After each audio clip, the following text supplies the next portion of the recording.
فلا أقسم بمواقع النجوم وإنه لقسم لو تعلمون عظيم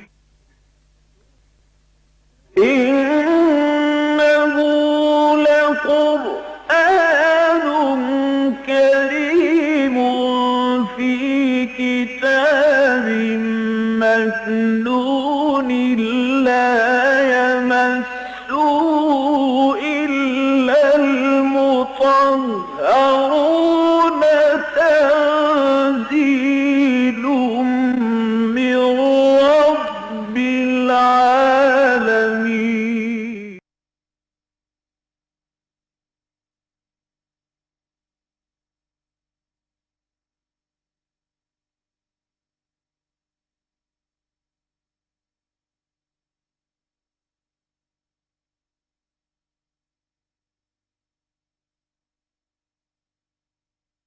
رب اشرح لي صدري ويسر لي امري واحلل عقدة من لساني يفقهوا قولي. اللهم ربنا الهمنا رشدنا واعذنا من شرور انفسنا. اللهم ارنا الحق حقا وارزقنا اتباعه وارنا الباطل باطلا وارزقنا اجتنابه. اللهم وفقنا لما تحب وترضى. آمین یا رب العالمین. اس سے پہلے کہ آج جو آیات میں نے ابھی تلاوت کی ہیں جن پر کہ سورہ بقرہ کا 38واں رکوع مشتمل ہے، میں ان کے درس کا آغاز کروں. ہمارا جو پچھلا درس تھا اس کے ضمن میں جو ایک سوال جواب کے سلسلے میں بات آئی تھی اس کی تھوڑی سی مزید وضاحت ضروری ہے، چونکہ ان آیات مبارکہ میں کہ جن میں اللہ تعالیٰ نے انفاق فی سبیل اللہ کے بارے میں بڑی مفصل بحث فرمائی ہے، نظر کا ذکر بھی تھا. وما انفقتم من نفقۃ او نذرتم من نذر فإن اللہ یعلمہ. جو بھی تم اللہ کی راہ میں خرچ کرتے ہو اور جو بھی نظر تم مانتے ہو یا نظر گزرانتے ہو اللہ کی جناب میں، تو اللہ کے وہ علم میں ہوتا ہے.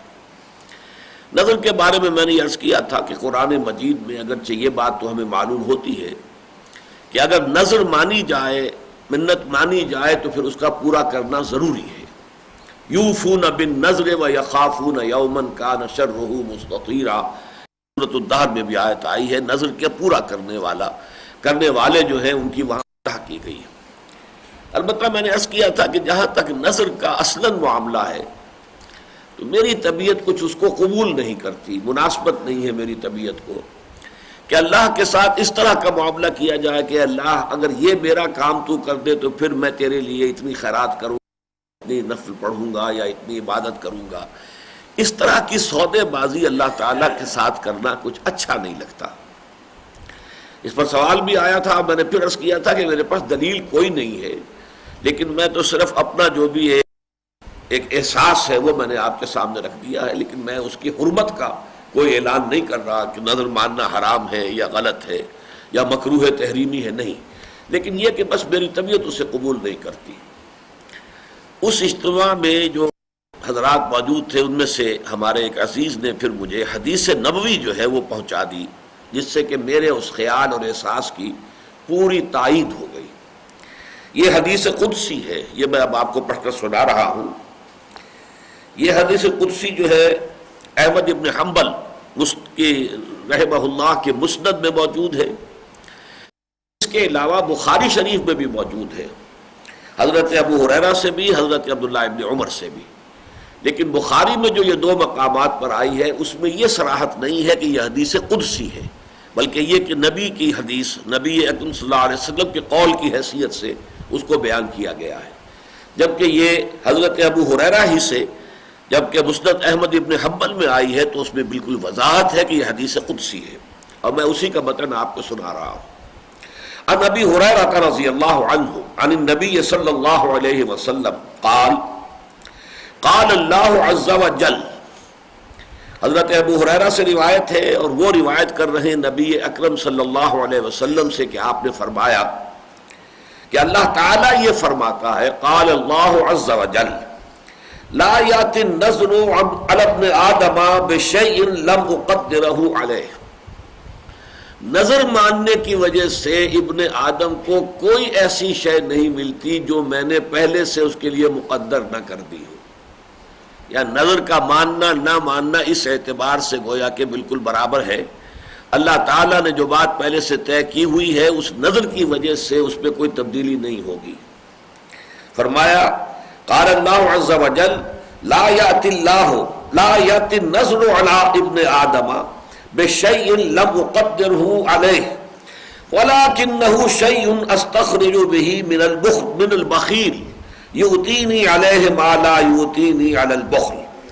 لیکن یہ ایک ایسی شکل ہے نظر کی کہ جس کے ذریعے سے میں بخیل کے مال میں سے کچھ نکلوا لیتا ہوں.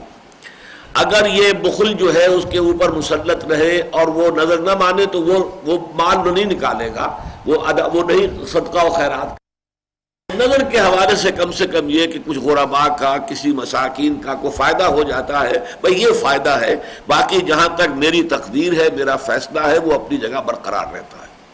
تو اس سے بہرحال میرا احساس تھا اور اس پر میں نے اللہ کا شکر ادا کیا کہ وہ احساس جو ہے وہ بہرحال بنا تو قرآن اور سنت کے مطالعے سے ہے، مجموعی مطالعے سے جو ایک ذہن اور مزاج بنا ہے. اس میں بعض چیزیں واقعہ یہ ہے کہ فٹ نہیں بیٹھتی، اور پھر یہ کہ جب ان کی تائید مل جاتی ہے کسی آیت قرآنی سے یا کسی صحیح حدیث سے تو پھر یقیناً خوشی ہوتی ہے.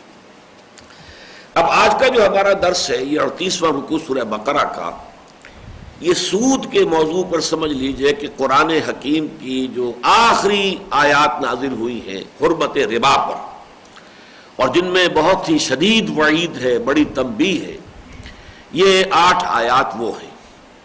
اور اس میں آپ دیکھیں گے کہ پہلی آیت جو ہے اس میں پھر انفاق کا ذکر ہو رہا ہے، حالانکہ اس سے قبل جو ہے 2 رکوع مسلسل آ چکے ہیں انفاق کے موضوع پر.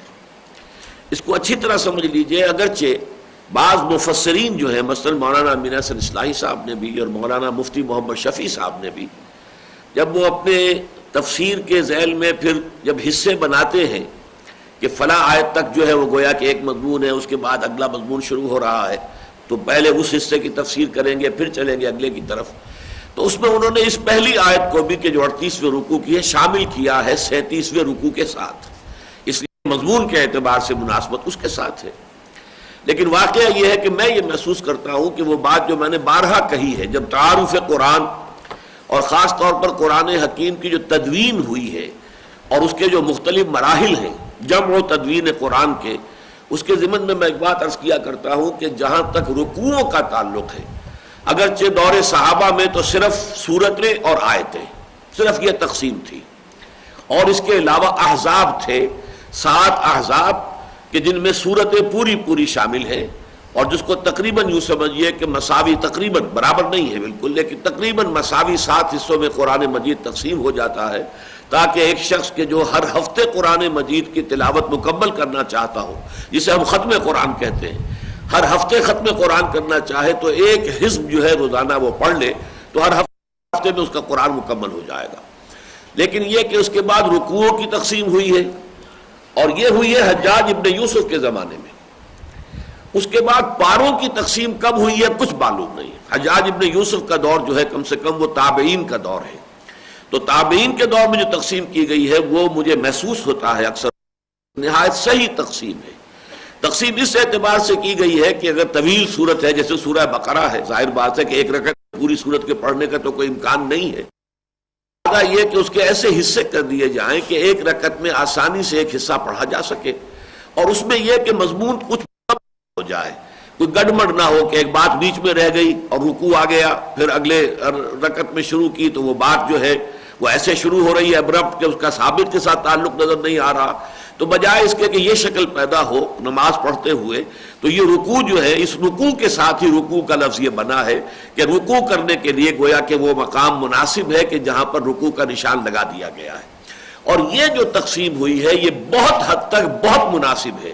شاذ ہی کہیں ایسا ہوا ہے، بعض مواقع پر ہے ایسا جس میں میری رائے یہ ہے، لیکن میری رائے غلط بھی ہو سکتی ہے، لیکن میری رائے ہے کہ وہاں ایک آدھ آیت جو رکوع کا نشان ہوتا تو وہ بہتر تھا.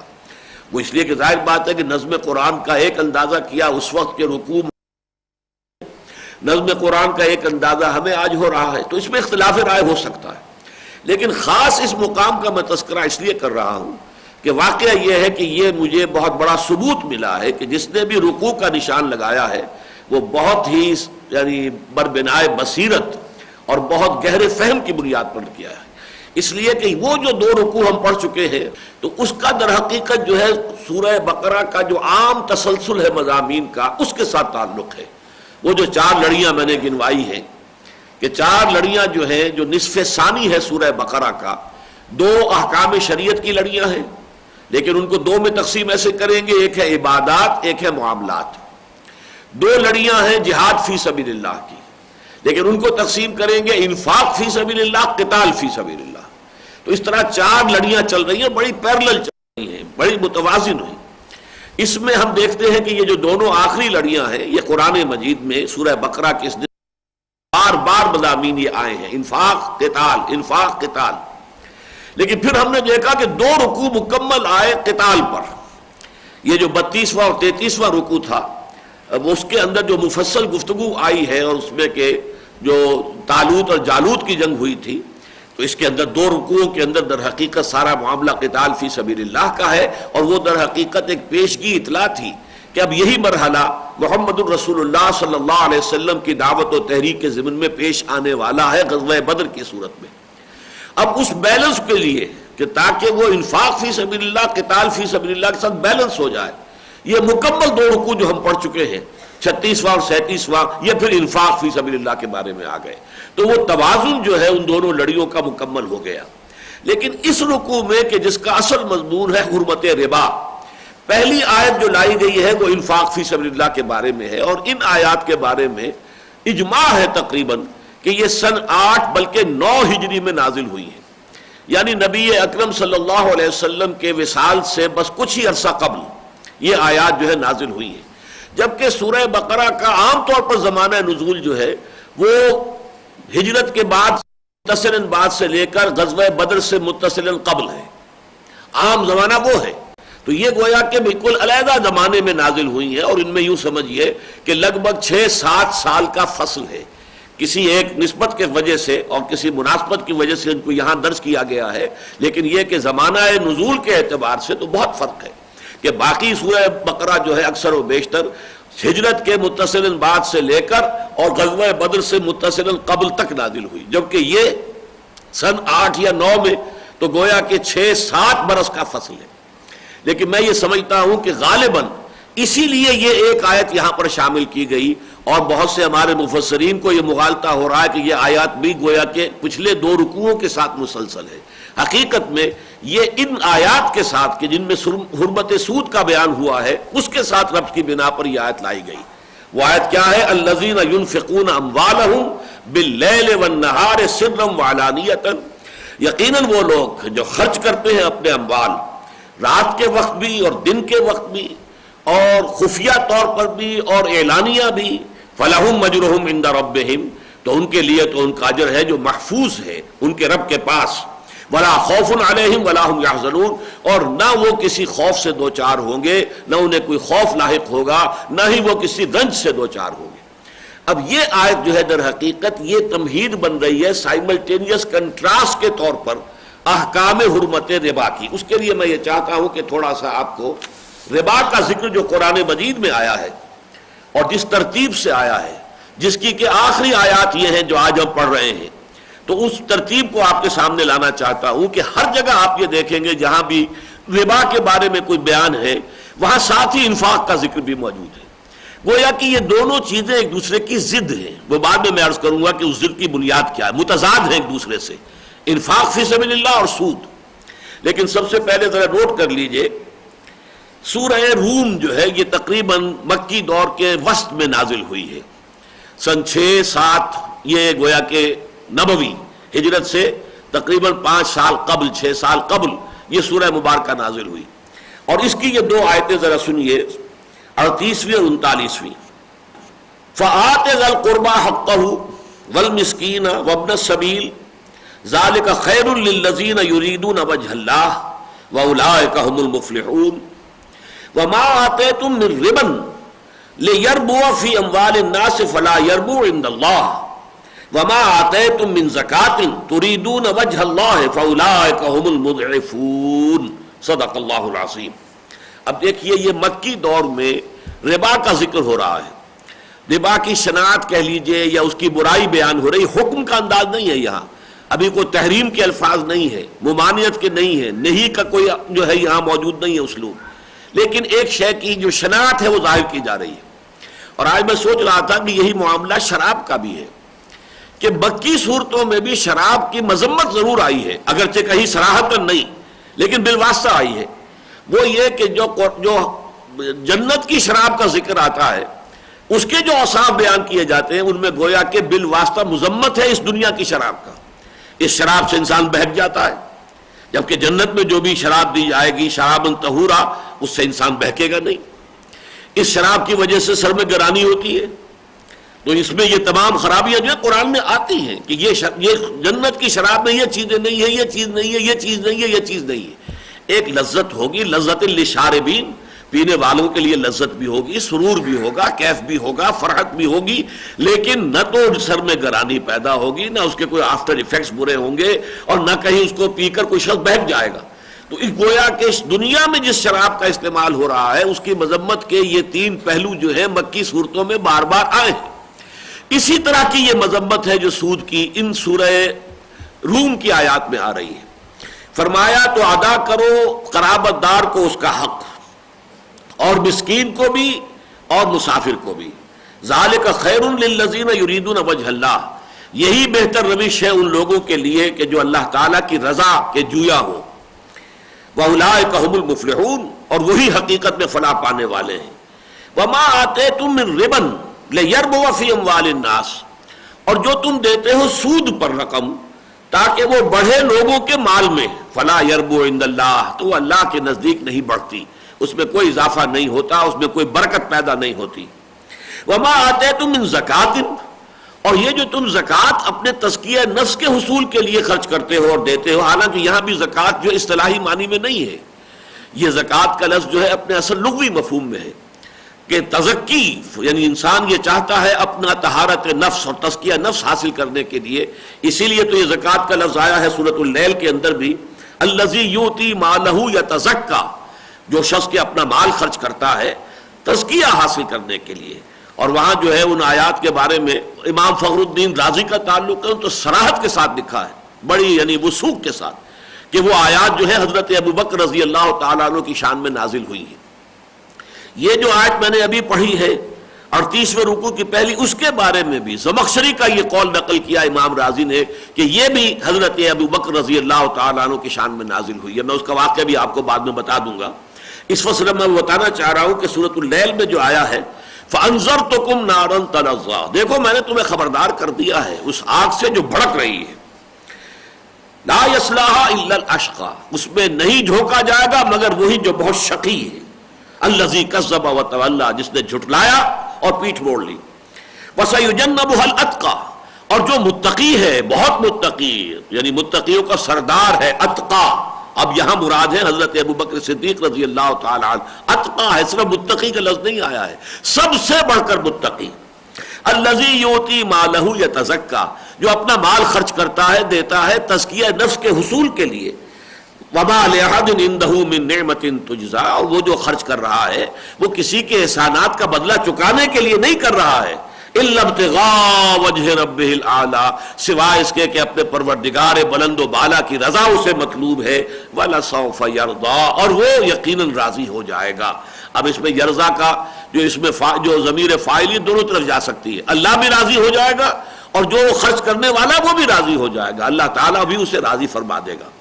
تو یہ جو ہے الذی یؤتی مالہ یتزکی، اسی مفہوم میں، کیونکہ وہ بھی مکی صورت ہے اور یہ بھی مکی صورت ہے سورہ روم، یہاں فرمایا وما آتیتم من زکات تریدون وجہ اللہ، جو تم تزکیہ نفس کے لیے خیرات کرتے ہو، صدقات دیتے ہو، جن سے کہ تم اللہ تعالیٰ کی رضا چاہتے ہو، فاولئک هم المضعفون، یہ ہیں وہ لوگ جو اپنی دولت کو دگنا چوگنا 10 گنا 70 گنا 700 گنا کرتے چلے جائیں گے، جیسا کہ ہم پچھلے دوروں کو پڑھ چکے ہیں کہ ایک دانہ ہوتا ہے گندم کا، وہ بیج کے شکل سے زمین میں داخل ہوا، اس سے جو پودا نکلا ہے اس میں 7 سٹیاں ہیں، اور ان ہر سٹی میں 100 دانے ہیں، تو ایک دانے سے 700 دانے وجود میں آ گئے۔ بالکل یہی مثال ہے اللہ تعالیٰ کی رضا کے لیے جو مال خرچ کیا جاتا ہے اس کے اسی طریقے سے، اسی حساب سے، بلکہ واللہ یضاعف لمن یشاء، اس سے بھی آگے بڑھائے گا اللہ جس کے لیے چاہے گا۔ تو گویا کہ یہ تمثیل ہے کہ اس سے انسان کو جو ہے بے حد و حساب اجر و ثواب ملے گا۔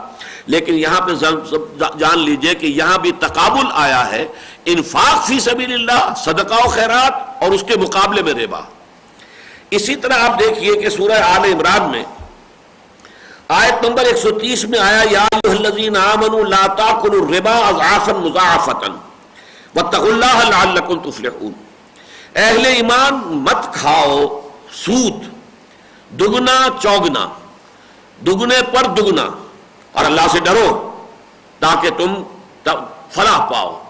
اس کے بعد 3 آیتوں کا وقفہ ہے، فصل ہے، اس کے بعد فرمایا الذین ينفقون فی السراء والضراء والکاظمین الغیظ والعافین عن الناس واللہ یحب المحسنین، وہ لوگ کہ جو خرچ کرتے ہیں اپنے مال اللہ کی رضا کے لیے، خواہ ان کے لیے مسرت کی کیفیت ہے، فراخی ہے، خوش ہے، اور خواہ یہ کہ خود تکلیف میں ہے، مشکل میں ہے، مصیبت میں ہے، خود اپنے آپ کو بھی یعنی لالے پڑے ہوئے پھر بھی خرچ کر رہے ہیں، اور وہ لوگ کہ جو اپنے غصوں کو پی جاتے ہیں، اور وہ لوگ کہ جو لوگوں کو معاف کرتے ہیں، واللہ یحب المحسنین، اللہ تعالیٰ ایسے محسنین کو پسند کرتا ہے۔ تو یہ دونوں مقامات میں نے آپ کے سامنے رکھے سائملٹینیس کنٹراسٹ کے اعتبار سے، کہ ایک طرف ہے صدقہ خیرات انفاق فی سبیل اللہ، اس کے مقابل میں ہے سود۔ اس کی حکمت کیا ہے وہ میں اب آپ سے عرض کر دوں۔ دیکھیے اصل فیصلہ کن چیز جو ہے انسان کے رویے میں، وہ یہ ہے کہ آیا اس کا مطلوب و مقصود دنیا ہے یا آخرت۔ ایمان بالآخرت کا تقاضا کیا ہے کہ مقصود و مطلوب جو ہے وہ صرف آخرت، اللہ کی رضا ہو یا پھر آخرت کا اجر و ثواب، کوئی دنیا کا اجر و ثواب نہیں۔ دنیا میں تو آدمی جو بھی زندگی گزار رہا ہے اس کی ضروریات پوری ہو جائیں بس بہت کافی ہے، کسی کے سامنے دست سوال دراز نہ کرنا پڑے بہت کافی ہے۔ اگر وہ ما قل و کفا خیر مما کثر و الہا، فرمایا جو کم ہو لیکن تمہاری کفایت کر جائے، تمہاری ضرورتیں پوری ہو جائیں، وہ کہیں بہتر ہے اس سے کہ جو زیادہ ہو مال اور اس کی وجہ سے غفلت طاری ہو جائے تم پر۔ پھر تو انسان بے نیاز ہو جاتا ہے، مال بہت ہے کوئی پرواہ نہیں، پھر اللہ سے کیا مانگے گا اور اللہ تعالیٰ سے کیا اس کا تعلق رہے گا، بلکہ اس کے اندر استغنا کی کیفیت پیدا ہو جائے گی۔ تو ما قل و کفا خیر مما کثر و الہا، کم ہو لیکن کفایت کر جائے، ضرورت پوری ہو جائے، کسی کے سامنے دست سوال دراز نہ کرنا پڑے، تو وہ کہیں بہتر ہے اس سے کہ بہتات ہو اور بہت مال ہو اور اس کی وجہ سے غفلت جو ہے دل پر طاری ہو جائے۔ تو ایمان بالآخرہ کا جو تقاضا ہے وہ تو یہ ہے کہ مقصود و مطلوب آخرت ہے، اور دوسرے اس کے برعکس سے اطمینان بالدنیا۔ یہ لفظ اطمینان بالدنیا جو ہے ایمان بالآخرہ کے مقابلے میں جو میں استعمال کر رہا ہوں اس وقت، یہ اصل میں سورہ یونس کی 7ویں آیت کے حوالے سے ہے۔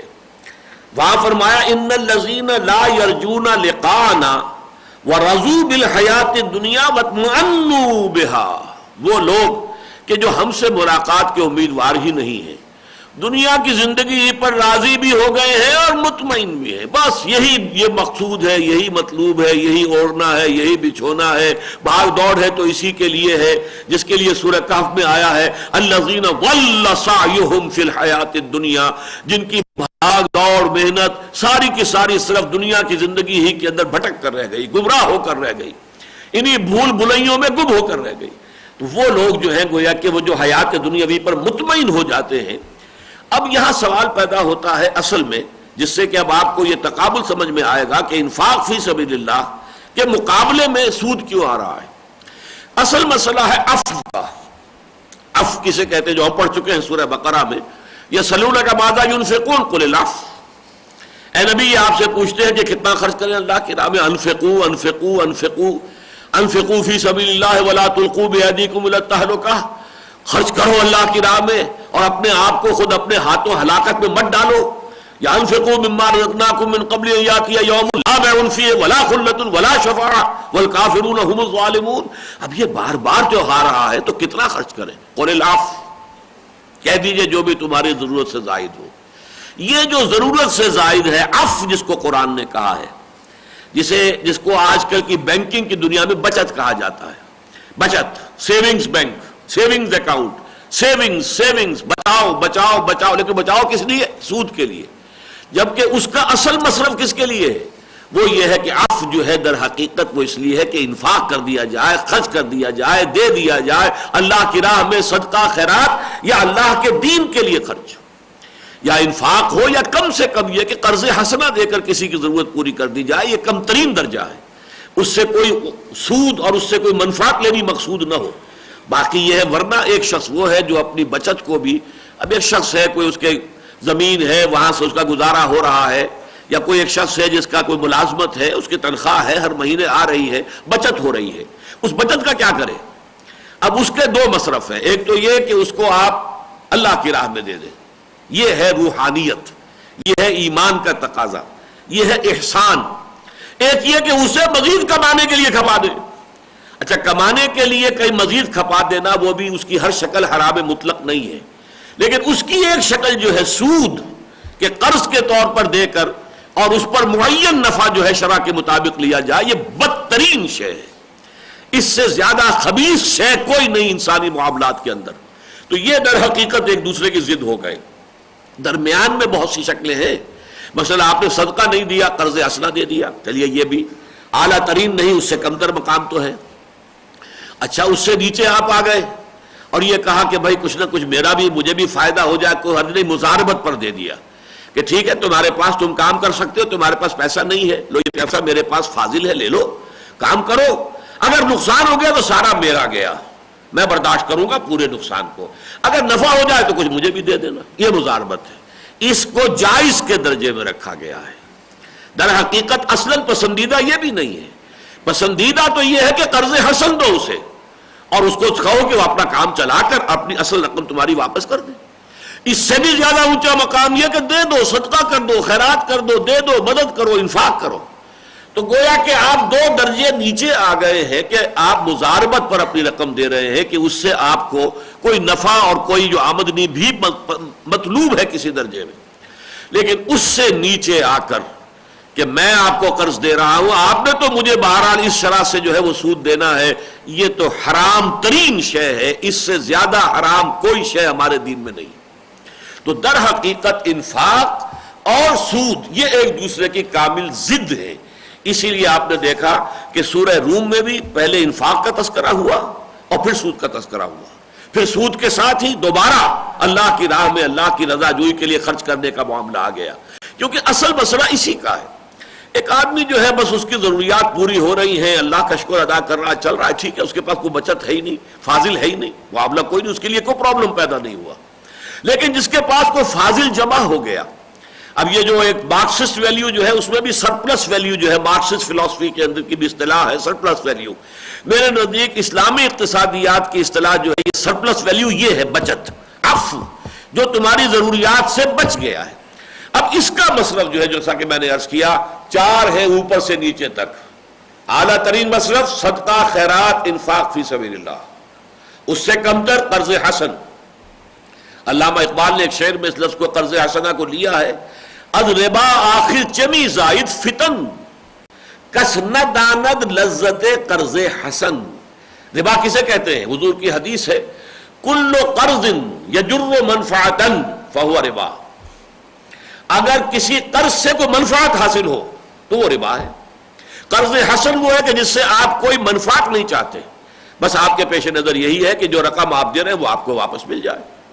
اس میں بھی آگے چل کر جو ہے درجہ بتا دیا جائے گا کہ اگر وہ جو مدیون ہے جس کے ذمے قرض ہے وہ بہت ہی بیچارہ لاچار ہو گیا ہے، قرض ادا نہیں کر سکتا ہے، تو ایک تو یہ کہ اس پہ تقاضے مت کرو کہ عین وقت پر وہ لازماً ادا کرے، اسے مہلت دیتے چلے جاؤ. اور نمبر 2 یہ کہ بھائی تم صدقہ ہی کر دو تو تمہارے لیے بہت بہتر ہے، کیوں نہیں تم اعلیٰ مقام اختیار کرتے. تو سب سے اونچا مقام صدقہ، خیرات، انفاق فی سبیل اللہ. نمبر 2 قرض حسن. نمبر 3 یعنی یہ تو ہے اوپر کے لیول، اب نیچے کہیے.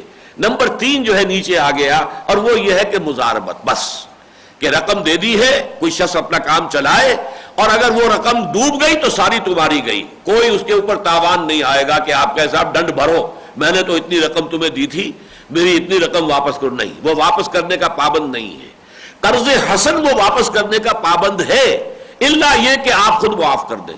لیکن یہ جو ہے مزاربت کا، وہ جو اس اصل زر ہے جو آپ نے دیا اس کو واپس کرنے کا پابند نہیں ہے. اگر نقصان ہو گیا تو آپ کا ہو گیا، آپ کی رقم گئی. لیکن یہ ہے کہ چوتھا درجہ جو ہے نیچے جا کر وہ حرام مطلق ہے کہ آپ قرض دیں اور یہ کہیں کہ میری رقم بھی واپس کرنا اجل معین پر، اور اس کے ساتھ اتنا اضافہ مجھے چاہیے گا. یہ ہے وہ سود جس کی حرمت پر کہ یہ آیات نازل ہو رہی ہیں. سب سے پہلے مکی آیات میں ہم نے دیکھ لیا کہ اللہ تعالیٰ نے مذمت کر دی اس کی. وما آتیتم من ربا لیربو فی اموال الناس، جو تم سود پر دیتے ہو تاکہ تمہارا مال لوگوں کے مال میں بڑھے. تم نے قرض دیا کسی کو، وہ دکاندار ہے، وہ محنت کر رہا ہے، کوشش کر رہا ہے، صبح سے لے کے شام تک دکان پر بیٹھتا ہے، تو جو اس کا اپنا سرمایہ ہے وہ بھی کچھ تھوڑا سا بڑھ رہا ہے، تمہارا بھی بڑھ رہا ہے اس میں. تو تم یہ چاہتے ہو کہ تمہارا مال اس کے سرمایہ میں شامل ہو کر بڑھے، اس کی محنت سے بڑھے. تمہاری کوئی محنت شامل نہیں ہے، اس کے تو سرمایہ کے ساتھ اس کی محنت بھی شامل ہے. جبکہ تم صرف یہ چاہتے ہو کہ تمہارے سرمایہ کے بل پر تمہیں جو ہے نفع ملے، تو یہ چیز جو ہے پھر یہ اللہ تعالیٰ کے ہاں نہیں بڑھتا. وہ یہاں صرف اس درجے میں بات کہی گئی، گویا کہ اللہ کے ہاں یہ بات پسندیدہ نہیں ہے. اس سے آگے ابھی بات نہیں کی گئی. لیکن اس کے بعد فرمایا وما آتیتم من زکاۃ تریدون وجہ اللہ، اور جو تم دیتے ہو اپنے تزکیہ نفس کے حصول کے لیے، اللہ تعالیٰ کی رضا جوئی کے لیے، فَأُولَٰئِكَ هُمُ الْمُسْرِفُونَ، وہ لوگ ہیں کہ جن کے دگنے چوگنے 8 گنے 100 گنے 700 گنا ہوتا چلا جائے گا. اصل میں جو ترقی ہوگی وہ ان کے مال کی ہوگی. جہاں تک سورہ آل عمران کی آیات کا تعلق ہے، اس کے بارے میں گمان یہ ہے کہ یہ دوسرا حکم ہے جو ربا کے بارے میں آیا ہے، اور وہاں الفاظ آئے ہیں لا تاکلوا الربا اضعافا مضاعفتا. گویا کہ سود، ایک تو سود ہے عام سود، ایک سمپل انٹرسٹ، ایک کمپاؤنڈ انٹرسٹ. وہاں شکل یہ نہیں ہوتی تھی جیسے کہ یہ ہمارا حساب کتاب ہوتا، اور ہم بھی جب ہائی اسکول میں تھے تو یہ سود مرکب اور سود مفرد اس کے جو ہیں وہ سوالات حل کیا کرتے تھے. لیکن یہ ہے کہ اس وقت بھی یہ تھا کہ ایک شخص نے قرض لیا اور ایک مدت معین ہو گئی، 1 سال کے بعد یہ قرض واپس ہوگا اور اتنا اضافہ ہوگا اس میں. اب سال کے بعد وہ قرض ادا کرنے کی پوزیشن میں نہیں ہے، اب آ گئے صاحب میرا قرض واپس کیجئے. بھائی میں نہیں ابھی دے سکتا. اچھا تو میں 1 سال کی اور مہلت دیتا ہوں، لیکن اب جو ہے وہ دگنا ہوگا اس سے، اس کے اوپر جو اضافہ ہوگا. اب اس کے بعد وہ دوسرے سال بھی نہیں دے پایا، اب تیسرے سال کا آیا تو اب یہ 3 گنا ہوگا، 4 گنا ہو جائے گا. یہ جو اضعافاً مضاعفہ ہے جس کو ہم سود در سود کہیں گے، دونا چوگنا ہوتا ہوا سود، تو گویا کہ پہلے اس کو حرام کیا گیا، اس کی حرمت کی توجہ دلا دی گئی. یہ ایسے ہی ہے جیسے شراب کے بارے میں سورہ بقرہ میں صرف اتنا آیا کہ اسمہما اکبر من نفعہما. شراب اور جوئے میں کچھ خیر بھی ہے لوگوں کے لیے، مصلحتیں بھی ہیں، خاص طور پر جو اس پس منظر میں زمانہ جاہلیت میں جیسے کہ جوا کھیلا جاتا تھا اور شراب پی جاتی تھی تو اس میں فقراء کے لیے منفعت تھی.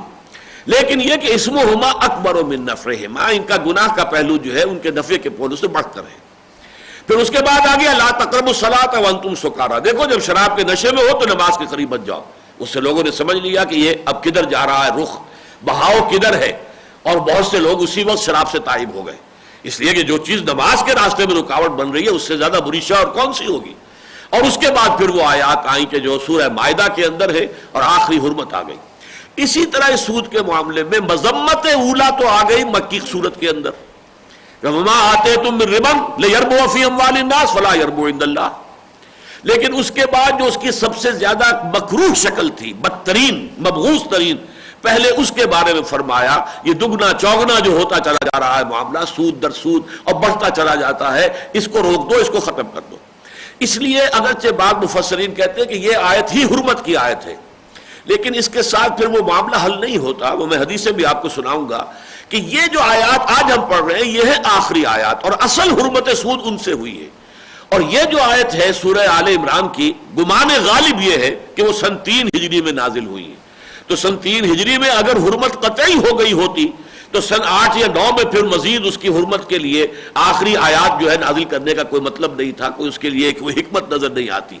اور پھر جبکہ حدیث بھی موجود ہے، حضرت عمر رضی اللہ تعالیٰ عنہ فرماتے ہیں کہ یہ آیت ربا اس وقت نازل ہوئی آخری دور میں کہ اس کے بعد حضور کا جلد ہی انتقال ہو گیا، اور ہم پوری طرح سمجھ نہ پائے اور پوری طرح حضور نے ہم پر وضاحت نہیں کی کہ یہ سود کن کن چیزوں میں شامل ہے. لہذا فدعوا الربا والربا، وہ حدیث میں آپ کو اس کے متن کے ساتھ بعد میں سناؤں گا، لیکن یہ ہے کہ یہ جو اشکال رہا ہے بعض معاملات کے اندر، تو یہ اس لیے ہے کہ یہ بالکل آخری دور میں یہ آیات نازل ہوئی ہیں۔ تو اگر اس سے یہ یوں سمجھیے کہ 6 سال پہلے اگر یہ آیت نازل ہو رہی ہے، یہ غزوہ احد کے زمانے میں جو آیات نازل ہوئی ہیں ان میں شامل ہے، تو اس سے مراد ہے کہ وہ سود در سود، دگنا چوگنا، یہ جو بہت زیادہ بڑھوتری ہو رہی تھی اس کی شناخت کو واضح کر کے اس کی حرمت کا فیصلہ آ گیا۔ اور آخری رائے جو ہے وہ اب آ رہی ہے یہاں پر، ان آیات کو، اس پس منظر کو سمجھنے کے بعد اب ہم بڑی آسانی کے ساتھ ان آیات کا مطالعہ کر لیں گے۔ پہلے تو وہی آیت دوبارہ دوہرا لیجئے، الذین ينفقون اموالهم باللیل والنہار سرا وعلانیۃ فلہم اجرہم عند ربہم ولا خوف علیہم ولا هم یحزنون، جو لوگ اپنے مال خرچ کرتے ہیں رات کے وقت میں بھی دن کے وقت میں بھی، خفیہ طور پر بھی اعلانیہ بھی، تو ان کا اجر ان کے رب کے پاس محفوظ ہے، اور نہ ان کے لیے کوئی خوف ہے اور نہ کوئی رنج۔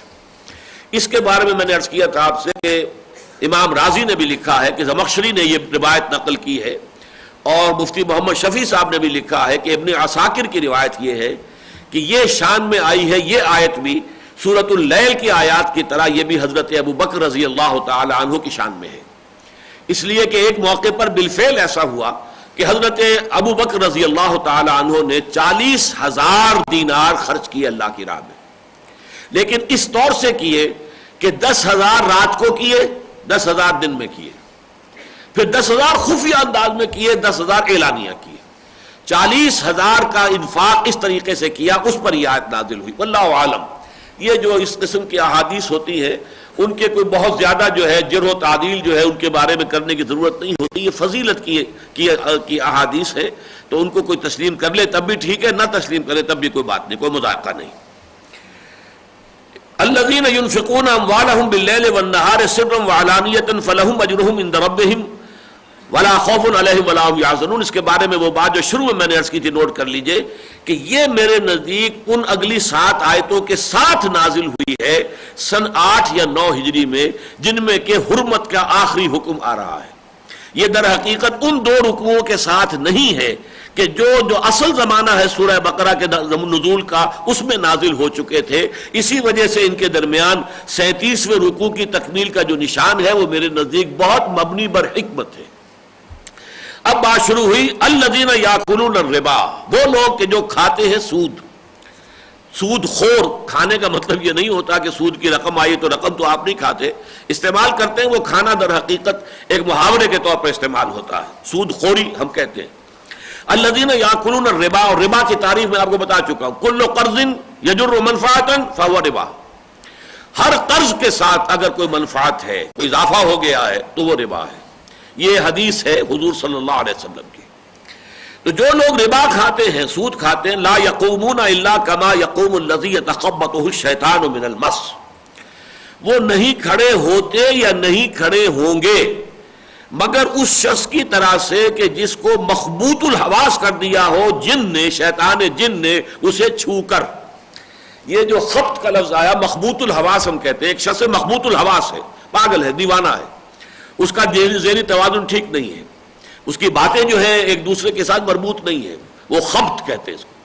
تو وہ شخص کے جس کے حواس جو ہیں گم کر دیے ہیں، اور یہ جن، شیاطین جن کا مس یا لپٹ جانا۔ اب اس سے بعض لوگوں نے یہ رائے بھی نکالی ہے کہ اس سے ثابت ہو رہا ہے کہ جنات اس طریقے سے اثر انداز ہو سکتے ہیں، اگرچہ اس کا امکان ہے، لیکن ایک دوسری رائے بھی بہت قوی ہے کہ اصل میں اس قسم کے معاملات میں اللہ تعالیٰ قرآن مجید میں لوگوں کے جو عام محاورے میں چیزیں آتی ہیں، جو ان کے عام خیالات ہوتے ہیں اور محاورے کے طور پر استعمال ہوتے ہیں، اس کو بطور محاورہ استعمال کر لیتا ہے۔ اس سے یہ لازم نہیں آتا کہ اس سے یہ ثابت ہو رہا ہو کہ واقعتاً جن جو ہے وہ کسی انسان سے لپٹ کر اور اس کو مخبوط الحواس بنا سکتے ہیں۔ اور جنون کا جو معاملہ ہے، کیونکہ عرب میں تو ان کا خیال یہی تھا جنون جن سے بنا ہے، جنون ہوتا ہے اسے جسے جن آ گیا ہو، جس پر جن مسلط ہو گیا ہو، جن سے ہی جنون ہے، مجنون ہے، مجنون مفعول ہے جن سے، جس پر کہ جن آ گیا، جس پر جن مسلط ہو گیا۔ تو یہ چونکہ ان کے ہاں تصور تھا تو اس محاورے کو یہاں پر استعمال کر لیا گیا۔ ایک رائے یہ ہے، میرے نزدیک یہی رائے زیادہ صحیح ہے، لیکن دوسری رائے کو بھی آپ سراسر غلط نہیں کہہ سکتے۔ اب یہ جو ہے میں نے 2 ترجمے کیے، کھڑے ہوتے ہیں یا کھڑے ہوں گے، چونکہ فعل مضارع میں عربی زبان میں دونوں شامل ہیں، حال بھی اور مستقبل بھی۔ حال کا ترجمہ کھڑے ہوتے ہیں اور مستقبل کا کھڑے ہوں گے، تو زیادہ تر گمان یہ ہے کہ اس سے مراد یہ ہے کہ جب قبروں سے نکلیں گے، حشر میں جب ہوں گے تو مخبوط الحواس ہوں گے، یہ ان کے جو ہے ہوش ٹھکانے نہیں ہوں گے، اس وقت ان کی کیفیت ہوگی مجنونوں کی سی۔ لیکن ایک شکل یہ بھی ہے، خود دنیا میں بھی واقعہ یہ ہے کہ ایک طرح کا جنون ہوتا ہے جو سود خوروں کے اوپر مسلط ہو جاتا ہے، اور کسی بات کی سوجھ بوجھ رہتی نہیں، کوئی نیکی کی، کوئی خیر کی، کوئی بھلائی کی، کوئی اچھائی کی، کوئی کسی کے ساتھ جو ہے صلہ رحمی کی، کوئی خدمت خلق کی، کوئی بات رہتی نہیں، سود خوری۔ از ربا آخر چمی زائد فتن، کسند آند لذت قرض حسن، از ربا جاں تیرا دل چو خشت و سنگ۔ اس سود سے تو انسان کا باطن تو تاریک ہو جاتا ہے، وہ جو نور ہے، روحانی نور انسان کے اندر، وہ ختم ہو جاتا ہے۔ از ربا جاں تیرا دل چو خشت و سنگ، اور دل ایسا ہو جاتا ہے جیسے کہ اینٹ ہو یا پتھر ہو، سخت ہو جاتا ہے۔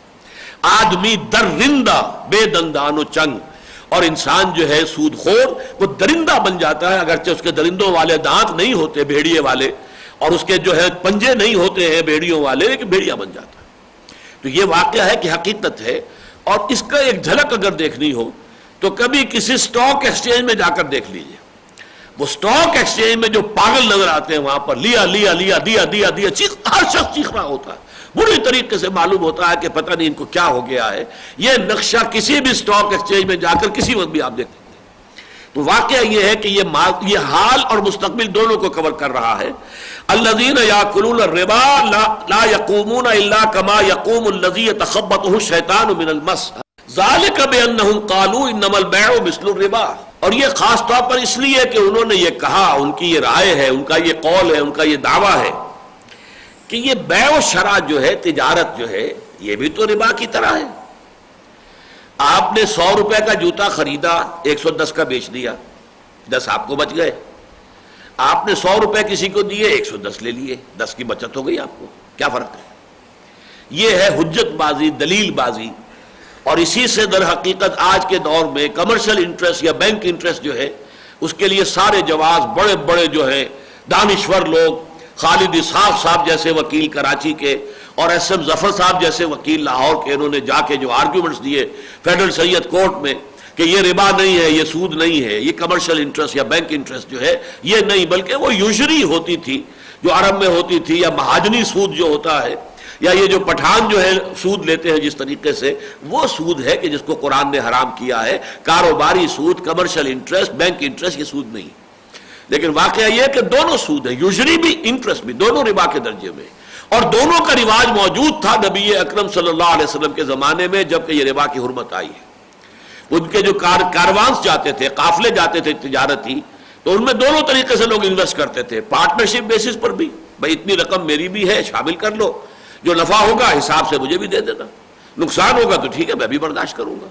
اور کچھ لوگ کہتے ہیں ہم تمہیں رقم دے رہے ہیں، ہمیں تو اتنے فیصد تم نفع دینا ہے تم نے، باقی تم جانو کتنا نفع تمہیں ہوتا ہے، تمہیں 100% ہو جائے، ہمیں تو 10%، 15% دے دینا بس، لیکن ہم تو نفع لیں گے ہر شکل میں۔ یہ سود تھا، تو کاروباری سود بھی تھا، اور اپنے ذاتی ضروریات کے لیے جسے یوزری کہا جاتا ہے وہ بھی تھا، اور دونوں کو یکساں حرام کیا ہے قرآن مجید۔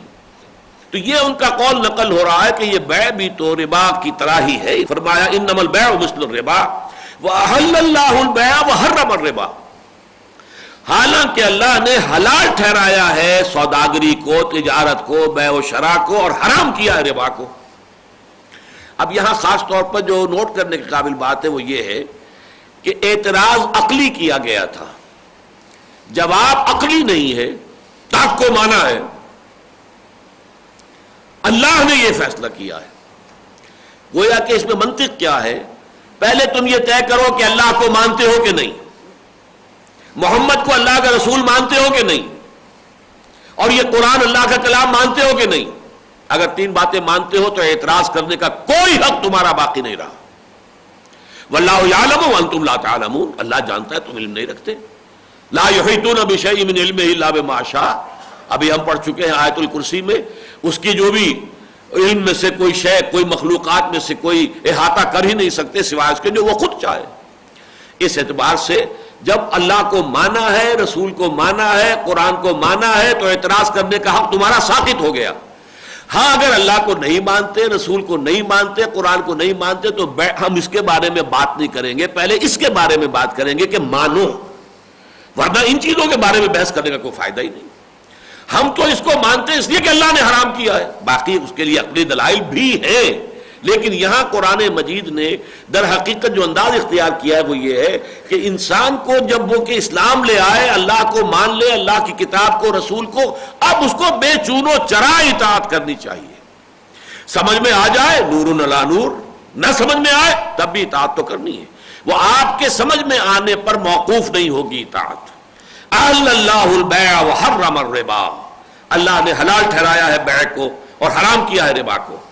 فمن جاءہ موعظۃ من ربہ، تو جس شخص تک پہنچ گئی یہ نصیحت اس کے رب کی جانب سے، فانتہا، اور وہ باز آ گیا، یعنی اب تک تو اس کے علم میں نہیں تھا، یہ آخری حکم جو دیا جا رہا ہے وہ ابھی اس کے علم میں نہیں آیا تھا، تو اگر وہ جاری رکھے ہوئے تھا اپنا سودی کو لین دین تو ٹھیک ہے، اب تک جو ہو گیا فلہ ما سلف، جو بھی اس نے سود کے ذریعے سے کمائی حاصل کی ہے، اب یہ نہیں کہا جا رہا کہ وہ واپس کرو، حساب لگاؤ ساری زندگی تم نے کتنا سود لیا تھا اور وہ واپس کرو، نہیں، فَلَهُ مَا سَلَف، اسی کا رہے گا، یہ لام تملیک ہے، جو گزر چکا پہلے وہ اسی کا ہے، وہ اس سے ڈیمانڈ نہیں کیا جائے گا، اس سے واپس نہیں مانگا جائے گا، اس سے نہیں لیا جائے گا، اس کا حساب کتاب نہیں ہوگا۔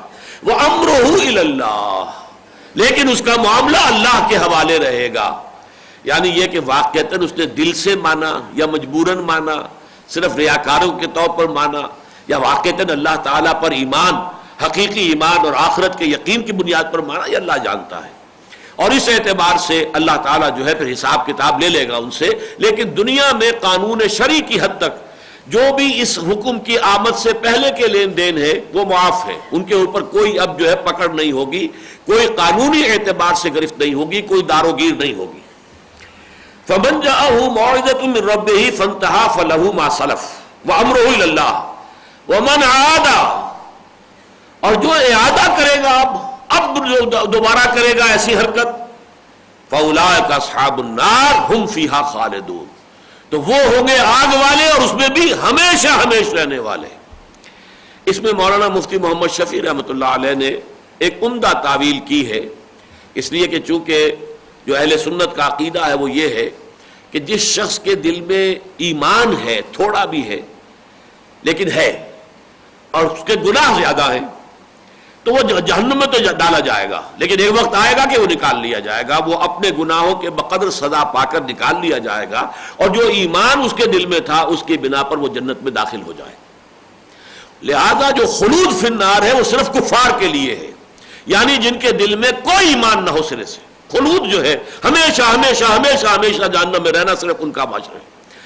اس حوالے سے پھر وہ اس کی جو توجیہ کر رہے ہیں وہ یہ ہے کہ یہ لوگ اصحاب النار پہلے تو ہوگا اس وجہ سے کہ انہوں نے ایک حرام جو ہے اس شے کا ارتکاب کیا، گناہ کبیرہ کیا، تو جائیں گے لازماً جہنم میں، اور چونکہ وہ اسے حرام نہیں سمجھ رہے، ان کا حرام نہ سمجھنا کفر ہے، لہذا اولئک اصحاب النار هم فیہا خالدون، اس کفر کی وجہ سے وہ اس میں خلود فی النار، ہمیشہ ہمیش کے لیے جہنم میں رہنا جو ہے یہ ان کا مقدر ہوگا۔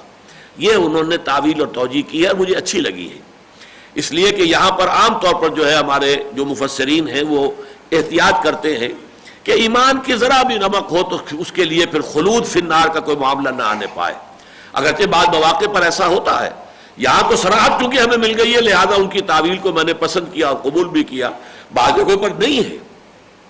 مثلا وہ جو آیت مبارکہ ہے کہ کیا تم نے افتؤمنون ببعض الکتاب وتکفرون ببعض فما جزاء من يفعل ذلك منكم الا خزي في الحیاۃ الدنیا ویوم القیامۃ یردون الی اشد العذاب، اس آیت میں بھی کچھ تعویلیں کرتے ہیں۔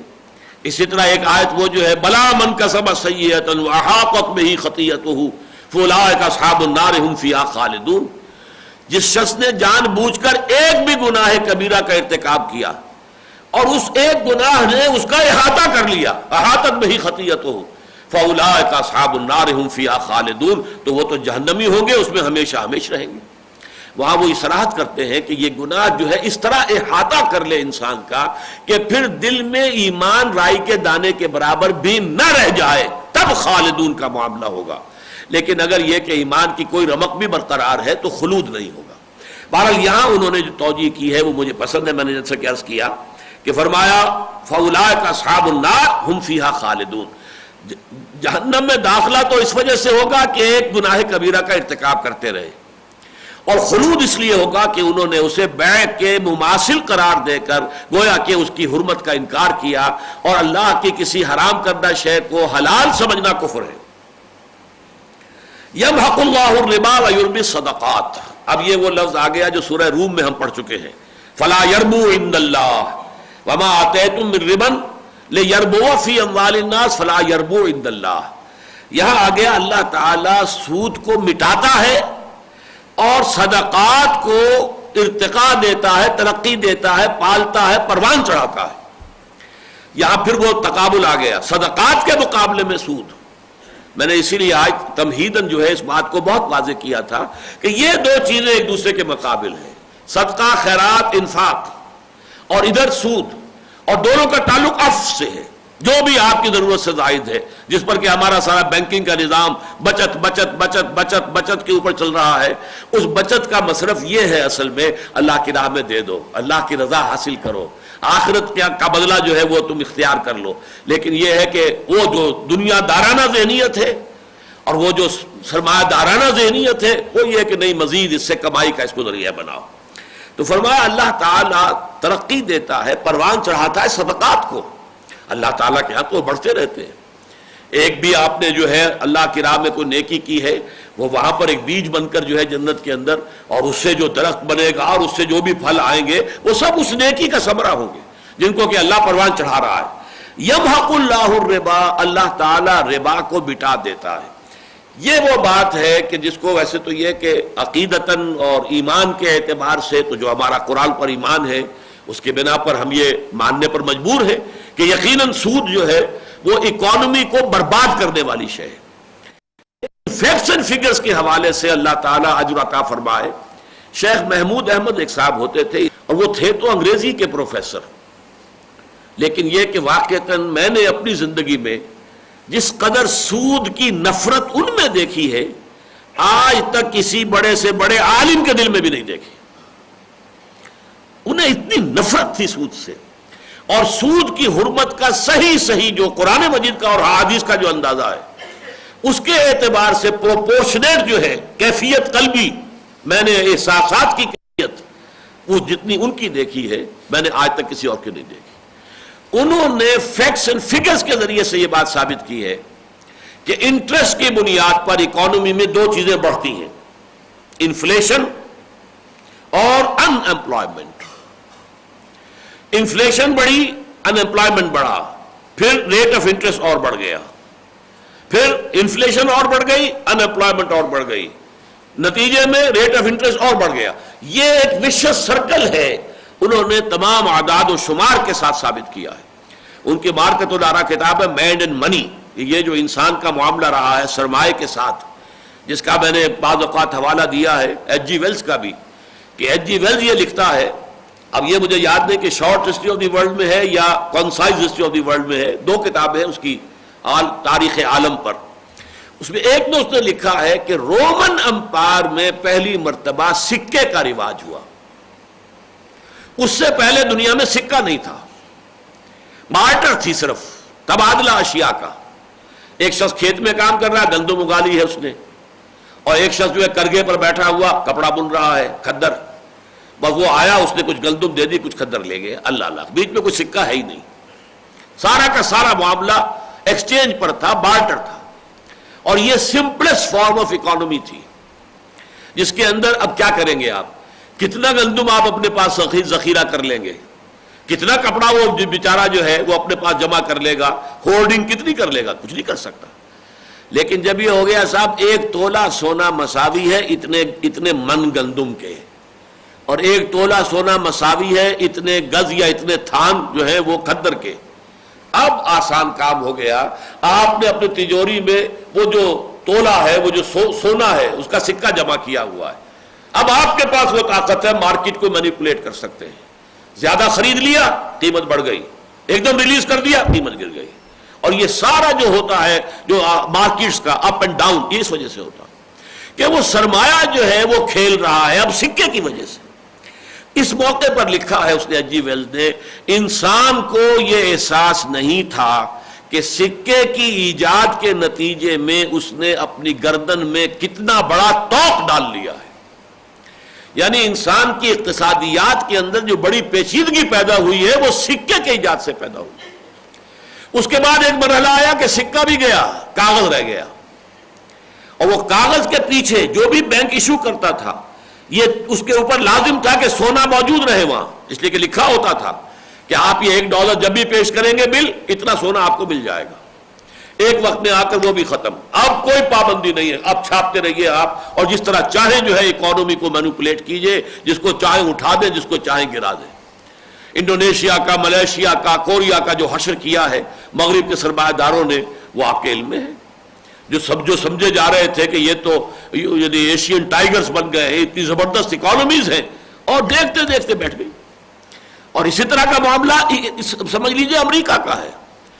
دنیا کی سب سے زیادہ مقروض حکومت central government of United States of America ہے۔ اس کا ڈیٹ جو ہے وہ ٹریلینز کے اندر جاتا ہے، بلینز نہیں، ٹریلینز۔ ٹریلینز کیا ہے؟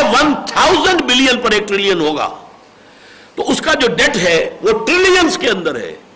اور کون ہے قرض خواہ؟ یہودی بینکرز، اور جو ان کی کرنسی کا جو ہے ایشو وہ بھی ان بینکرز کے ہاتھ میں ہے، حکومت کے ہاتھ میں نہیں ہے۔ ساری اکانومی یہودیوں کے ہاتھ میں ہے، جب چاہے اٹھا دیں، جب چاہے گرا دیں۔ اور اس وقت جو ہے اکانومی بڑی اونچی جا رہی ہے، اور یہ ہے اور وہ ہے، یہ سب ایک بات ایسی ہے کہ یہ جیسے ورم ہوتا ہے انسان کے جسم پر چڑھ جائے، اس طرح کا حقیقی اکانومی نہیں ہے وہ تو یہ ہے کہ ایک جھٹکا لگے گا اور اس کے بعد معلوم ہوگا کہ اٹ از کرمبل ڈاؤن۔ جیسے حشر ہوا USSR کا، ویسا ہی حشر جو ہے وہ USA کا ہو سکتا ہے جب یہودی چاہیں گے، اس لیے کہ بینکرز تو وہ ہے، گویا کہ جو لیور ہے وہ ان کے ہاتھ میں ہے۔ جیسے پھانسی کا تختہ ہو اور اس کے اوپر کوئی کھڑا ہے بیچارہ، ابھی گلے میں پھندا تو ہے لیکن وہ تو ایسے ہی کھڑا ہوا پھندا پڑا، وہ اگر کوئی لیور ہے جس نے کہ ذرا سا ہلایا تختہ نکلا گیا۔ یہ حال ہو سکتا ہے جیسے USSR کی اکانومی ہوئی ہے۔ ایٹمک پاور جو خلا کی تسخیر میں امریکہ سے بہت آگے نکل چکی تھی، اور اس کا اثر یہ ہوا کہ ڈبل روٹی نہیں ہے، روٹی نہیں کھانے کے لیے۔ اور یہ سارا جو ہے یہودیوں کا اپنا جب بھی پلان ہے، اور جب بھی ہوگا یہی حشر امریکہ کا کر دیں گے۔ تو یمحق اللہ الربا، اللہ تعالیٰ مٹاتا ہے، تباہ کرتا ہے، برباد کرتا ہے ربا کو، اور یربی الصدقات، صدقات کے اندر جو ہے برکت پیدا کرتا ہے۔ اچھا، صدقات میں برکت کیسے پیدا ہوتی ہے وہ بھی بڑی صاف بات ہے۔ آپ نے کسی کو صدقہ دیا، اس کی کوئی پرچیزنگ پاور بن گئی، وہ بازار میں جا کر کوئی شے خریدے گا، اکانومی کو بوسٹر ملا۔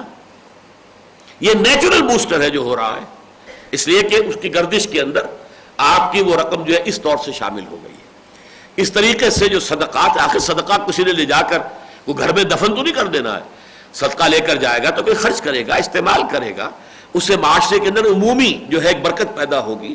پھر یہ کہ وہ جو ہیوز اور ہیو ناٹس کے درمیان گیپ جو ہے اتنا نہیں ہوگا، یہ گیپ کسی وقت ایکسپلوژن بن سکتا ہے، اور کسی وقت وہ جو بھوکے بھیڑیے ہیں وہ لے کر خنجر ہاتھ میں اور پیسوں والوں کے پیٹ جو ہے پھاڑنے کے لیے میدان میں آ سکتے ہیں۔ ان تمام سے نجات ملتی ہے صدقات کے ذریعے سے۔ یمحق اللہ الربا ویربی الصدقات واللہ لا یحب کل کفار اثیم، اور یقیناً اللہ تعالی ہرگز پسند نہیں کرتا ان لوگوں کو کہ جو ناشکرے ہیں اور گناہ گار ہیں۔ اللہ تعالیٰ کے احکام کا شکر ادا کرنا چاہیے، وہ علیم ہے، وہ حکیم ہے، اس نے جو حکم دیا ہے حکمت پر مبنی دیا ہے، انسانوں کی مصلحت کے لیے دیا ہے۔ اور یہ کہ گناہ جو ہے اسیم بھی ہے وہ کہ وہ گناہ کر رہے ہیں جانتے بوجھتے، اللہ کی حرام کردہ شے کے اندر ملوث ہے۔ ان الذين آمنوا وعملوا الصالحات واقاموا الصلاة وآتوا الزکاة لهم اجرهم عند ربهم، یقیناً وہ لوگ کہ جو ایمان لائے اور جنہوں نے نیک عمل کیے، جنہوں نے نماز کو قائم کیا اور زکوٰۃ کا اہتمام کیا، ان کے لیے اجر ہے ان کے رب کے پاس۔ ولا خوف علیہم ولا هم يحزنون، نہ وہ کسی خوف سے دوچار ہوں گے اور نہ حزن سے۔ اللہم ربنا اجعلنا منہم، اللہم ربنا اجعلنا منہم۔ یا ایھا الذین آمنوا اتقوا اللہ وذروا ما بقی من الربا، اے ایمان کے دعوے دارو اللہ کا تقوی اختیار کرو اور چھوڑ دو، معاف کر دو جو بھی رہ گیا ہے اب سود میں سے، یعنی آج کے بعد کوئی سود کی ایک پائی بھی وصول کرنا تمہارے لیے جائز نہیں۔ یہ ہے آخری حکم، حرمت ربا کی آخری آیت، ذروا ما بقی من الربا ان کنتم مومنین، اگر تم مومن ہو، یعنی اگر یہ نہیں کرتے تو تمہارا دعویٰ ایمان جھوٹا ہے، پھر تمہیں اللہ پر ایمان نہیں ہے یا رسول پر ایمان نہیں ہے یا قرآن پر ایمان نہیں ہے، کہیں نہ کہیں پانی بڑھ رہا ہے اگر تم اس کے باوجود اگر باز نہیں آتے۔ یا ایھا الذین آمنوا اتقوا اللہ وذروا ما بقی من الربا ان کنتم مومنین فإن لم تفعلوا، اور اگر تم ایسا نہ کرو گے فاذنوا بحرب من اللہ ورسولہ، تو کان کھول کر سن لو، اذن کہتے ہیں کان کو، فاذنوا کان کھول کر سن لو، اعلان جنگ ہے اللہ اور اس کے رسول کی طرف سے۔ یہ الفاظ کسی اور چیز کی مذمت میں قرآن میں نہیں آئے۔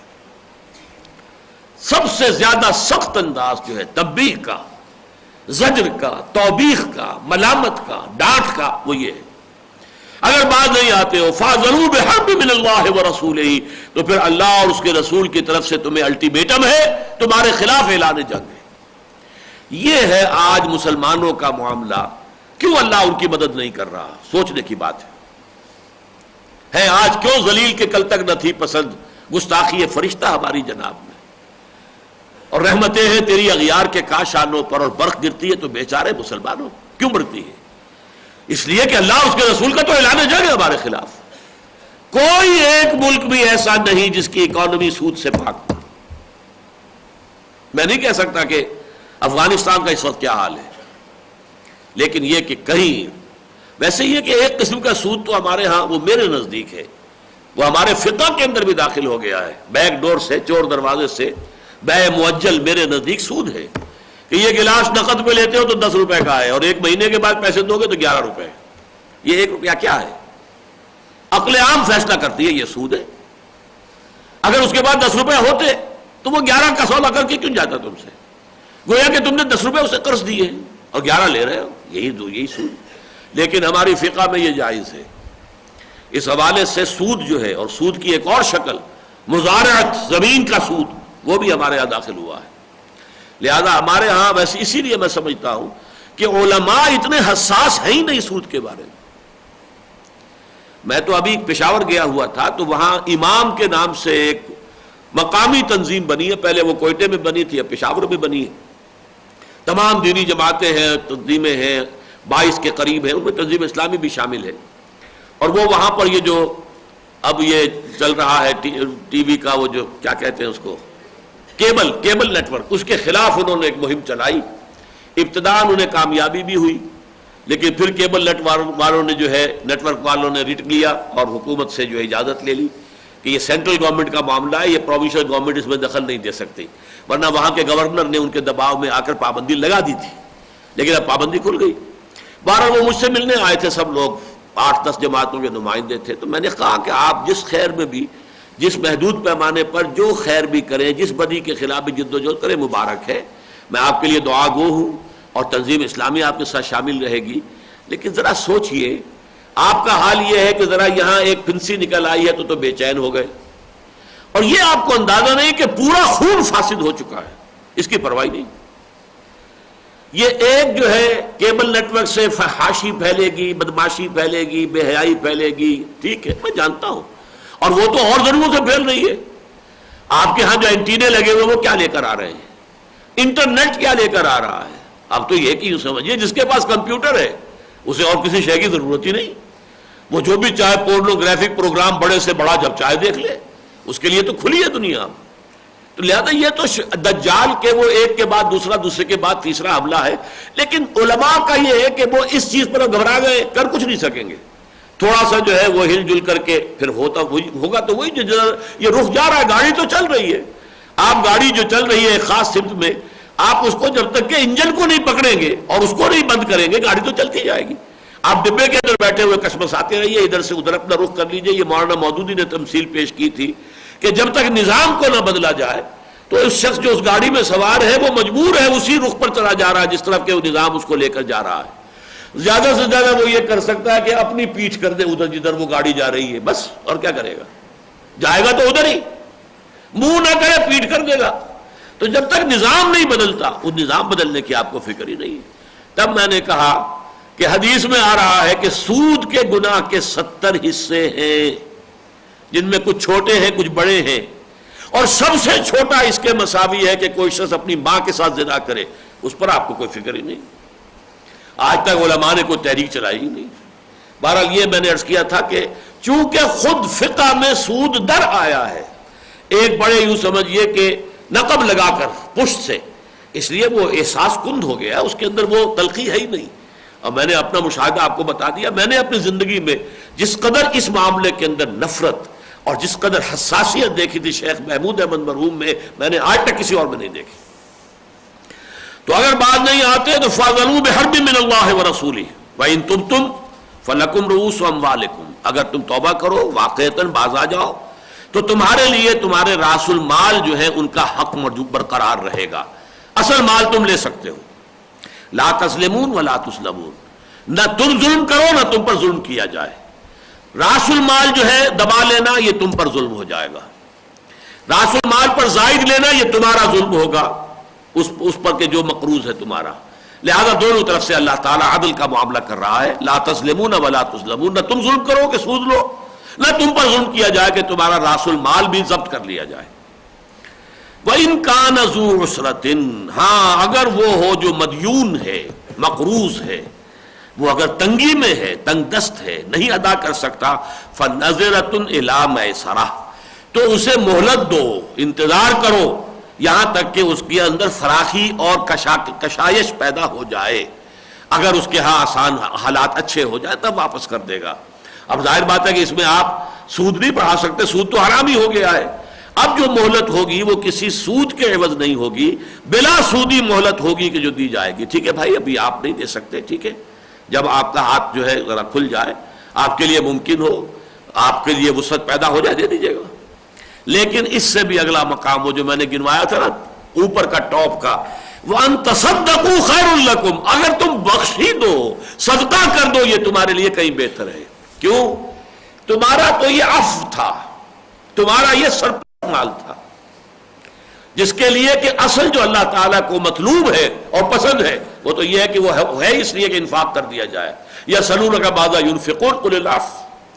تو بہرحال تم نے جو بھی کیا, اب اگر تم نے اللہ تعالیٰ کی طرف سے اس حرمت کے حکم کے آنے کے بعد توبہ کر لی ہے تو ٹھیک ہے, راس المال تمہارا تمہیں مل جائے گا. لیکن اگر کوئی مقروض اتنا برا حال میں ہے, اس قدر سخت ہے اس کی کیفیت ہے, وہ ادا نہیں کر سکتا ہے, تو بہتر ہے کہ معاف کر دو, بخش دو. وَأَن تَصَدَّقُوا خَيْرٌ لَكُمْ إِن كُنتُمْ تَعْلَمُونَ, یہی تمہارے لیے بہتر ہے اگر تم سمجھو, علم رکھتے ہو. اس سے علم سے کون سی مراد ہے؟ علم آخرت. اگر آخرت کا یقین ہے تو جو کچھ اجر و ثواب وہاں ملنے والا ہے اس کا تمہیں کوئی بھی اندازہ ہے تو تمہیں معلوم ہوگا کہ یہ کہیں بہتر ہے کہ اللہ کی راہ میں صدقہ کر دو. وَاتَّقُوا يَوْمًا تُرْجَعُونَ فِيهِ إِلَى اللَّهِ, اس کے بارے میں آتا ہے کہ یہ آیت آخری ہے جو قرآن کی نازل ہوئی ہے. اور ڈرو اس دن سے جس دن کے تم لوٹا دیے جاؤ گے اللہ کی طرف. وَاتَّقُوا يَوْمًا, اب یہ آیت جو ہے اس طرح کی پہلے بھی آ چکی ہے. وَاتَّقُوا يَوْمًا لَا تَجْزِي نَفْسٌ عَن نَفْسٍ شَيْئًا وَلَا يُقْبَلُ مِنْهَا عَدْلٌ وَلَا تَنْفَعُهَا شَفَاعَةٌ وَلَا هُمْ يُنصَرُونَ. دو مرتبہ جو ہے یہ چار چیزوں کی نفی مطلق آ چکی ہے. اسی لیے یہاں فرمایا وَاتَّقُوا يَوْمًا تُرْجَعُونَ فِيهِ إِلَى اللَّهِ, ڈرو اس دن سے جس دن کہ تمہیں لوٹایا جائے گا اللہ کی طرف.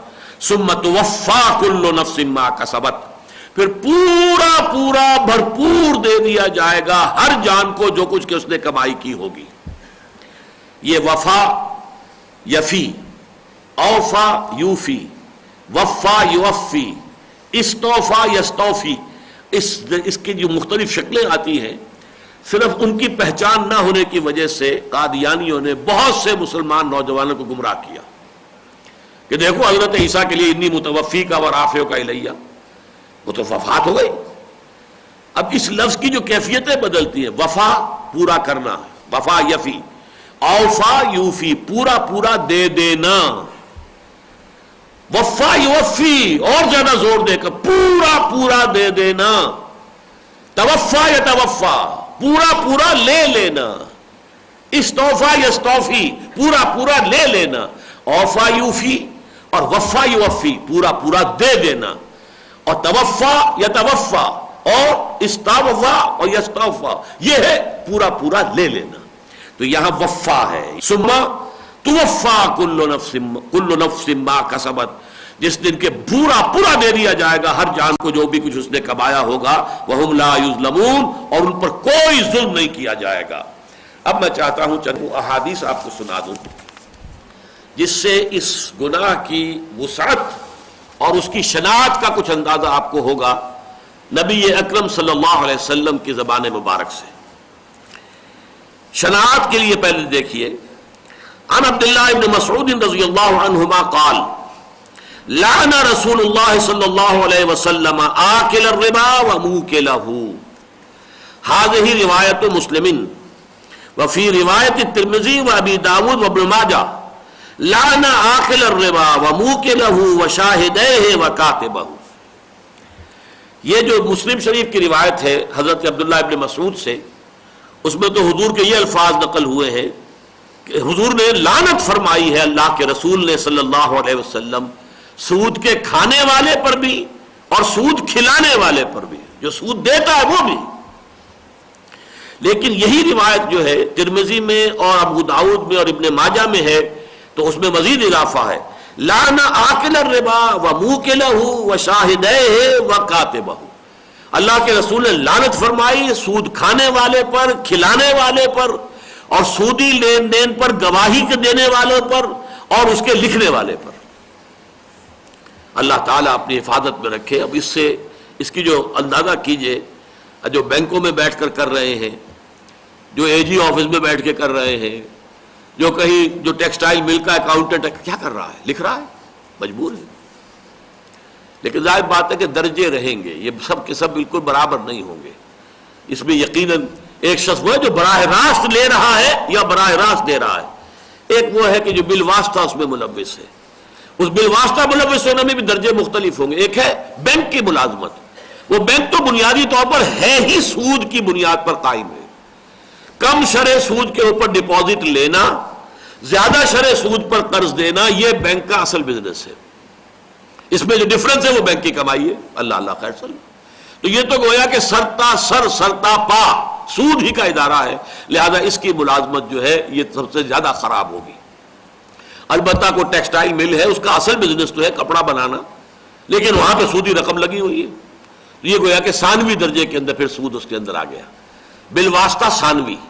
تو اس طریقے سے کم عملی شکل یہی ہو سکتی ہے دنیا میں کہ آپ گاڑھے سود کے مقابلے میں پتلے سود کی طرف، زیادہ گہرے سود کے مقابلے میں جو کم گہرا ہے سودی معاملہ اس کی طرف رفتہ رفتہ نکلتے آئیے، یہاں تک کہ اللہ تعالیٰ آپ کو بالکل اس سے پاک و صاف ہونے کی توفیق دے دے۔ ایک اور حدیث سنی عن ابی ہریرہ رضی اللہ تعالی عنہ قال قال رسول اللہ صلی اللہ علیہ وسلم، حضرت ابو ہریرہ سے روایت ہے، وہ فرماتے ہیں کہ حضور نے ارشاد فرمایا، اتیت لیلۃ الاسرا بی علی قوم بطونہم کالبیوت فیہا الحیات تری من خارج بطونہم فقلت من ہؤلاء یا جبرائیل قال ہؤلاء اکلۃ الربا۔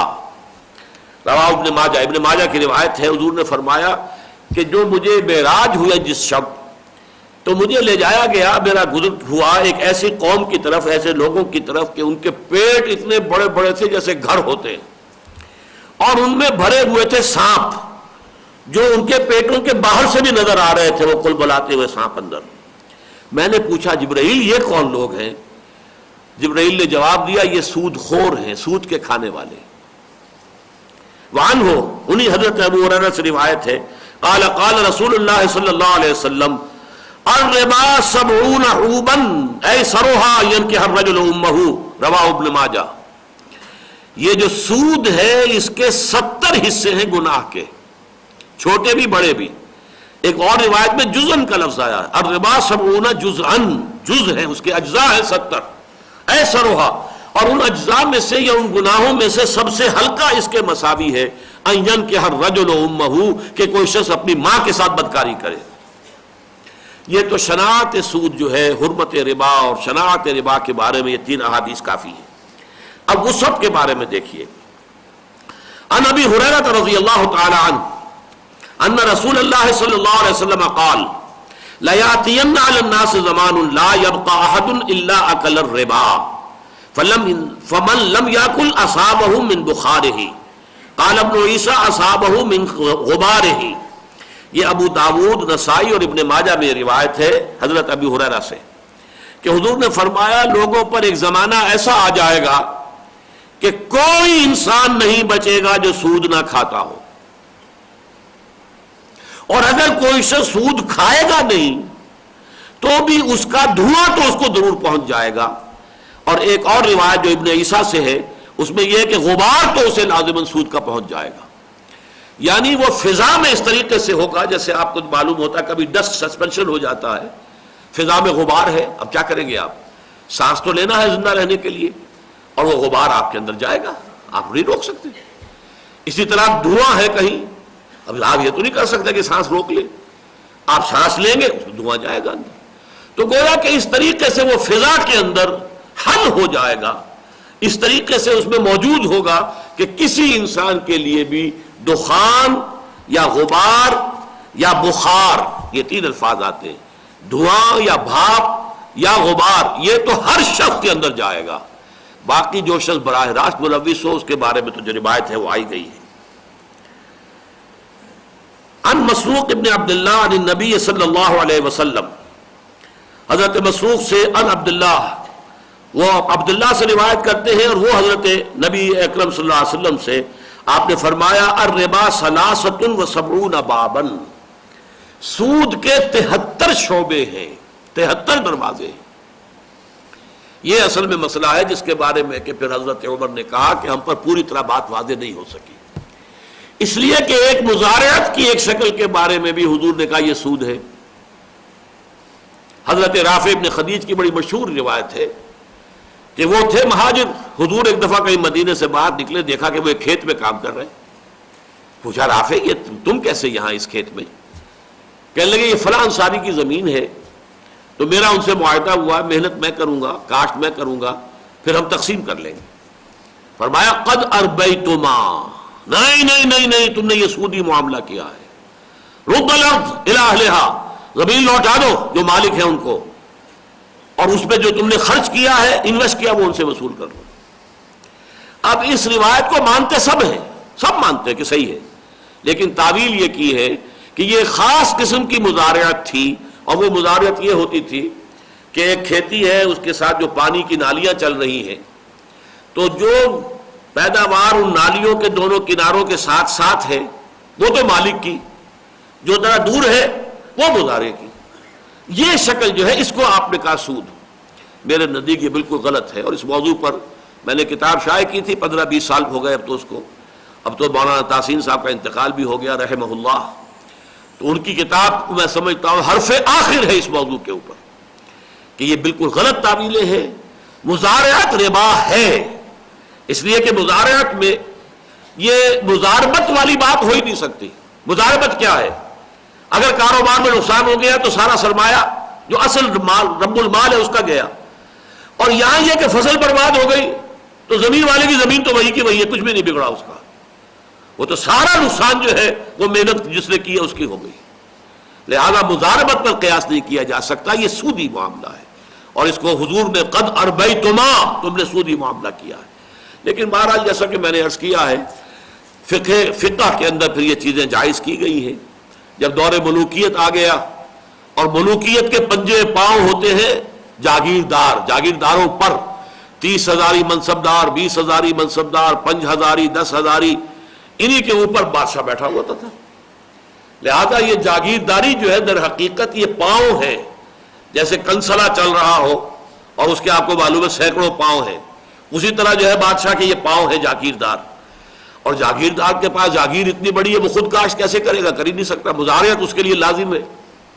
لہذا اس کو جواز کا فتویٰ دیا قاضی ابو یوسف اور امام محمد رحمہم اللہ دونوں نے، جبکہ قاضی ابو یوسف نے قاضی القضات ہونے کا منصب قبول کر لیا، جبکہ ان کے استاذ امام اعظم امام ابو حنیفہ کا فتویٰ یہ ہے کہ ہر نوع کی مضارعت حرام مطلق ہے، اور انہوں نے قاضی القضات بننے کی آفر قبول نہیں کی تھی۔ بہرحال یہ ایک علیحدہ بحث ہے، لیکن میں اسی لیے عرض کر رہا ہوں کہ سود کس درجے بیع و شراء کے اندر آ جاتا ہے۔ اب آج جو ہے قسطوں کے اوپر مال جو ہے زیادہ قیمت کے اوپر، اور بالکل فتویٰ ہے یہ علماء کا جائز ہے، اور اسی کے حوالے سے اسلامی بینکنگ کا نظام چل رہا ہے۔ اب وہ در حقیقت اسی میں جو سود کو ایک جواز کا فتویٰ دیا گیا ہے، اسی کے حوالے سے یہ ساری شکلیں جو ہیں، یہ مارک اپ ہے اور یہ لیزنگ ہے اور یہ مضاربہ وغیرہ جس جو نام سے ہو رہے ہیں، وہ حقیقت میں وہ بالکل سود سے خالی نہیں ہے، بلکہ سود کا عنصر شامل ہے، لیکن یہ سود کا وہ عنصر ہے جو فقہی طور پر جائز ہے۔ تو سود کے بھی دو حصے ہو گئے، ایک وہ جو فقہی طور پر جائز کر لیا گیا، اور ایک وہ کہ جو ان کے نزدیک بھی حرام ہے۔ تو میں صرف یہ کہا کرتا ہوں کہ اگر ان علماء کی رائے پر مبنی بھی کوئی نظام بنے تو ایک حصہ تو سود کا ختم ہو جائے گا نا کم سے کم۔ البتہ کامل خاتمہ جو ہے وہ ٹوٹل ریولوشن کے بغیر ممکن نہیں ہے، ٹوٹل ریولوشن، جبکہ ہر شے جو ہے پوری کی پوری عمارت ادھیر کر دوبارہ بنائی جاتی ہے۔ گفت رومی ہر بنائے کونا کا آبادہ کلند، تو نہ دانی اولا اور تعمیر را ویرا کلند۔ یہ سارا جاگیردارانہ نظام، یہ سارا زمینداری کا نظام، یہ سارے نظام تلپٹ ہوں گے تب کہیں جا کر سود کا خاتمہ ہوگا۔ یہ تلپٹ کے لفظ سے مجھے علامہ اقبال کے دو شعر اور یاد آ گئے، بڑے پیارے شعر ہیں، یہ مجھے پچھلے ہی سال میرے علم میں آئے ہیں۔ میں نے اصل میں علامہ کے پورے فارسی کلام کا بالاستیعاب مطالعہ نہیں کیا ہے، لیکن یہ ہے کہ کافی چیزیں نظر سے گزری ہیں، کبھی کبھی نئی شے بھی میرے علم میں آتی ہے۔ تو واقعہ یہ ہے کہ میں حیران رہ گیا، ای ملوک ای فکر چالاک یہود، یہ جو بینکنگ ہے، بنوک، بینک کی جمع بنوک، عربی میں بینک کی جمع بنوک، ای بنوک ای فکر چالاک یہود، یہ یہودیوں کی عیاری اور چالاکی کا مظہر ہے۔ انہوں نے بنایا بینکنگ کا نظام۔ پہلے انہوں نے عیسائیت کو پھاڑ کر اس میں سے پروٹیسٹنٹزم کو برآمد کیا۔ جب تک رومن کیتھولک تھا سارا مذہب جو ہے پورا کا پورا، پورے یورپ میں سود حرام تھا، کوئی سودی لین دین جائز نہیں تھا۔ لیکن پروٹیسٹنٹ مذہب جب پیدا ہو گیا، اور یہ یہود کا خود کاشتہ پودا ہے، جیسے ہمارے ہاں رفس جو ہے، روافظ، یہ بھی ایک یہودی کا خود کاشتہ پودا ہے۔ یہ عبداللہ ابن سبا کا بیج ڈالا ہوا ہے کہ جس نے آج تک یہ شکل ہمارے ہاں پیدا کی ہوئی۔ اسی طرح پروٹیسٹنٹزم جو ہے وہ بھی یہود کا پیدا کردہ ہے، اور ان سے اجازت لی ہے، اور اس کے ذریعے سے پھر یورپ میں اپنا بینکنگ نظام، House of Rothschilds, House of Goldsmiths, یہ وہ لوگ تھے کہ جو کنٹرول کر رہے تھے یورپ کے تمام ممالک کو۔ فرنگ کی رگے جہاں پنجہ یہود میں ہے، علامہ اقبال اس کا مشاہدہ کر کے آئے تھے، اور آج فرنگ کا سردار جو امریکہ، اس کی رگے جہاں پنجہ یہود میں ہے۔ لیکن یہ کہ یہ ای بنوک ای فکر چالاک یہود، نور حق از سینہ آدم ربود، آدمی کے سینے سے حق کا نور یعنی وہ روح، نفخت فیہ من روحی، اس کو اس نے سلب کر لیا ہے، زائل کر دیا ہے۔ تا تہو بالا نہ گرددی نظام، جب تک یہ نظام بینکوں کا نظام تہو بالا نہیں ہوتا، تلپٹ نہیں ہوتا، دانش و تہذیب و دین سودائے خام، اس وقت تک تمہارا خیال کرنا کہ دانش اور عقل مندی اور دانش اور کوئی تہذیب، اچھی تہذیب، صالح تہذیب اور دین، اس کا کوئی نظام قائم ہو سکتا ہے؟ یہ سودائے خام ہے، خام خیالی ہے۔ تو یہ تو میں نے عرض کیا کہ اصل میں تو سود کا جو ہوگا انسداد اس وقت ہوگا جب ٹوٹل ریولوشن آئے، تلپٹ ہو نظام پورا کا پورا، فک و کل نظام جسے کہا ہے شاہ ولی اللہ دہلوی نے۔ اب یہ آخری حدیث سن لیجئے، وقت بھی ختم ہو رہا ہے۔ عن عمر بن الخطاب رضی اللہ عنہ، یہ اصل میں اثر ہے، ایک ہوتی ہے خبر، حضور کا فرمان یا حضور کا فعل یا حضور کی تقریر، اسے ہم کہتے ہیں خبر۔ صحابی کا قول، صحابی کا فعل، صحابی کی تقریر، یہ کہلاتا ہے اثر۔ اور اخبار اور آثار کو جمع کر کے حدیث کہتے ہیں۔ حدیث میں اخبار بھی ہے، آثار بھی ہے۔ صحابی کا قول بھی حدیث شمار ہوتا ہے، اگرچہ وہ حدیث نبی نہیں ہے، صحابی کا قول ہے، لیکن وہ حدیث، اس لیے کہ گمان غالب یہ ہے کہ وہ اپنی طرف سے نہیں کہہ رہے، حضور سے سن کر ہی کہہ رہے ہوں گے۔ تو عن عمر بن الخطاب رضی اللہ عنہ، حضرت عمر سے مروی ہے، انہوں نے فرمایا ان آخر ما نزلت آیت الربا، بالکل آخر میں جو نازل ہوئی ہیں آیتیں وہ آیت الربا ہے۔ وَأَنَّ رَسُولَ اللَّهِ صلی اللہ علیہ وسلم قُبِضَ، اور یہ کہ اللہ کے رسول صلی اللہ علیہ وسلم کی رحلت ہو گئی، آپ کی روح قبض کر لی گئی، آپ کا انتقال ہو گیا۔ وَلَمْ يُفَسِّرْهَا لَنَا، اور آپ نے اس کی پوری تفسیر ہمارے لیے ابھی نہیں کی تھی، یعنی کن کن چیزوں میں سود ہے۔ ایک تو براہ راست جو سود معروف تھا وہ تو سب کو معلوم ہو گیا کہ سود حرام ہے، لیکن یہ سود تو وہ لعنت ہے جو پرمیٹ کرتی ہے کاروبار میں، مختلف اور معاملات میں، بیع و شرع میں کیا کیا شکلیں اختیار کرتی ہے، تو اس کے بارے میں ابھی تک پورا علم حضور نے ہمیں نہیں دیا تھا، لہذا اس سے جو نتیجہ نکالا ہے بہت عمدہ بات ہے۔ فَدَعُوا الرِّبَا وَالرِّبَا، تو دیکھو یا مسلمانوں، جس چیز کا ربا ہونا تمہیں معلوم ہو جائے اسے تو چھوڑنا ہی ہے، جس کے بارے میں شک بھی ہو جائے کہ یہ سود ہو سکتا ہے اسے بھی چھوڑ دو، یہ نتیجہ ہونا چاہیے اس کا۔ جبکہ اس کے برعکس لوگ یہ کر رہے ہیں کہ جہاں شبہ ہے شبہ والی بات کو جائز قرار دے رہے، نہیں، فَدَعُوا الرِّبَا وَالرِّبَا، جہاں پر کہ ربا ہونا بالکل واضح ہو اسے تو چھوڑنا ہی ہے، جہاں شائبہ شک بھی ہو کہ یہ ربا ہو سکتا ہے اس سے بھی باز آ جاؤ۔ اللہ تعالی ہمیں اس لعنت میں براہ راست ملوث ہونے سے تو اپنی حفاظت میں رکھے، اور بالواسطہ معاملے میں بھی ہمیں توفیق دے کے رفتہ رفتہ کم سے کم تر اس کی طرف ہم بڑھتے چلے جائیں تاکہ اس سے اپنے دامن کو پاک کر لیں، سوائے اس غبار کے یا دخان کے یا جو بھی اس کا ہمارے اندر جا رہا ہے، بغیر ہماری کسی ارادے کے، بغیر ہماری کسی ایکٹیو انوالومنٹ کے، اللہ تعالیٰ اس کو معاف فرمانے والا ہے۔ اور اس کی معافی کفارہ کیا ہے؟ اللہ کے دین کے لیے جد و جہد کریں گے تو وہ جد و جہد در حقیقت اس کا کفارہ بن جائے گا۔ بارک اللہ لی ولکم فی القرآن العظیم ونفعنی وإیاکم بالآیات والذکر الحکیم۔